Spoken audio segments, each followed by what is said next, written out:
Hi again, everyone, and welcome to Badger Breakdown, brought to you by U.S. Cellular. I'm Mike Lucas for UWBadgers.com. I'm joined by Matt Lepay, the voice of the Badgers.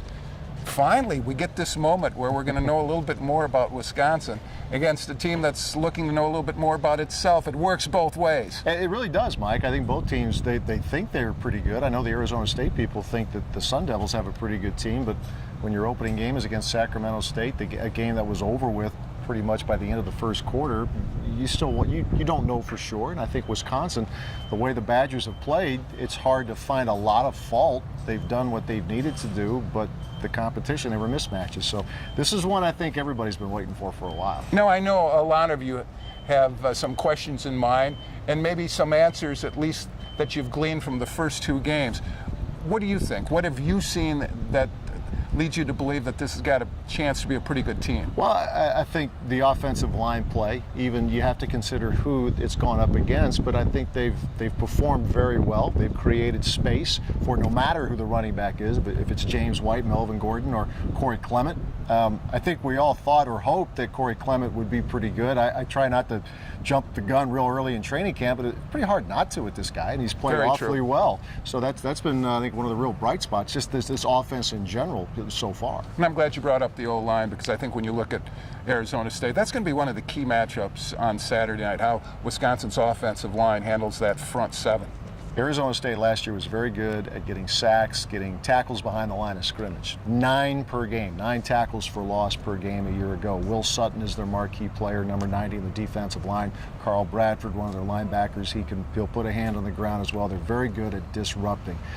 Now, on the other hand, they were vulnerable against the run a year ago. Doesn't always make sense, does it? Right. No, it does. Now, a lot of passing going on in that league.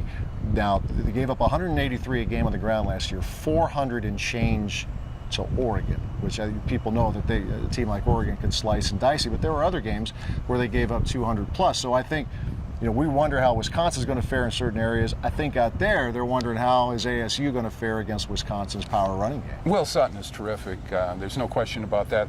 I've been trying to figure out this week in my own mind who would I compare him to, and I don't have a match as much as I remember J.J. Watt and the type of season he had here before he turned pro. And I also remember how TCU was able to scheme Watt out of the defense by doing certain things on offense. You could probably say the same things at times about Clowney at South Carolina. As good as he is, and he could be the #1 draft pick, you can run away from him. You can do some things to avoid him. And I'm just curious, I guess it's a long question or a long thought to get to Sutton. Can the Badgers do enough to neutralize him? I would imagine that every team that's faced Arizona State, from last year and now game 2 of this year, is probably trying to answer that very question, because he is a big guy. For those who haven't seen him on tape, he's gained about 25, 30 pounds from a year ago. He can move too, and he can move. He's very quick. Gary Anderson's talked about that a lot. He uses his hands real well. He can be sudden for a 300-plus pound guy. But you have to remember there's Carl Bradford, 52. There are other players, but you're right.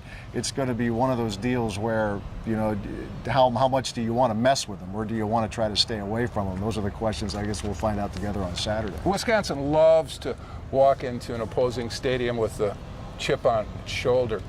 But here's Arizona State, feeling like it's been slighted by all the national pundits, and now maybe it also has a chip and some respect to earn. Statement month for Arizona State coming up with the Badgers, obviously on Saturday. Then Arizona State will play Stanford, USC, and Notre Dame. So this is a big opportunity for the Sun Devils to make a statement that they belong on the stage, the big stage, at least in the Pac-12, if not beyond. But I mean, let's face it, in that league right now, you think of Oregon, you think of Stanford, UCLA is getting better and better.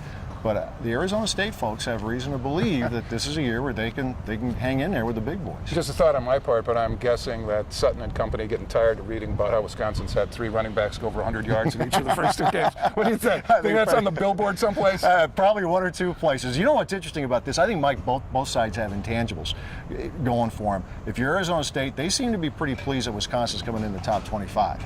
If you're Wisconsin, though, you're aware Arizona State doesn't make any bones about the fact they're 8-0 against Big Ten teams at Sun Devil Stadium. So it does work both ways, and I think these guys are very aware of that statistic. And I'm leading you into this week's question, because I think as key as the matchup between Wisconsin's offensive line and that front seven for Arizona State, there is another key matchup. Yeah, there is, which leads us to the U.S. Cellular question of the week, and it comes from Craig Coleman. It's a very good question. He wants to know, Mike, how do we see Wisconsin's secondary holding up against what Arizona State does offensively, and a quarterback in Taylor Kelly? We're both finding this out. I know you talked to a number of assistants about this as well.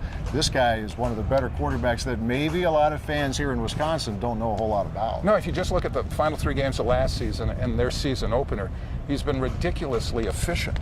Every pass is right on the hands of his receivers, and he's got tall, athletic receivers.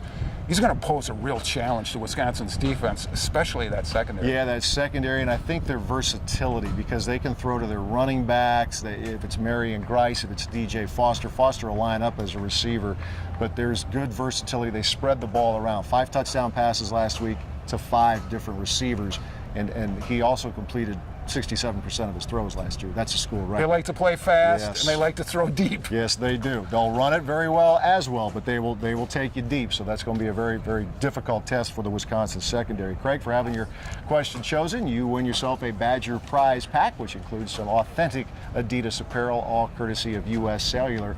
Don't forget to send us a question every week, and using the hashtag Badger Breakdown, if we pick your question, you will win. And one last thought and footnote, neither coach is happy with the place kicking, so who knows if this comes down to one kick at the end. Both teams have struggled in that department. And I wouldn't be a bit surprised if it did come down to a field goal either way. They're using Zane Gonzalez, a young guy. They've had some bumps along the way, I know, with the Badgers. And I know, and I'm sounding like a homer here, so be it, I know Kyle French and Jack Russell have strong legs. I just need, whoever it's going to be, get the first one. It's like in basketball, if you make the first shot, maybe you can get into some rhythm. I want to see whoever it is hit that first field goal, get into some rhythm, because they're capable. And that's the type of job that you don't earn here on the practice field. You earn during a game. Yeah. This is to determine the pecking order.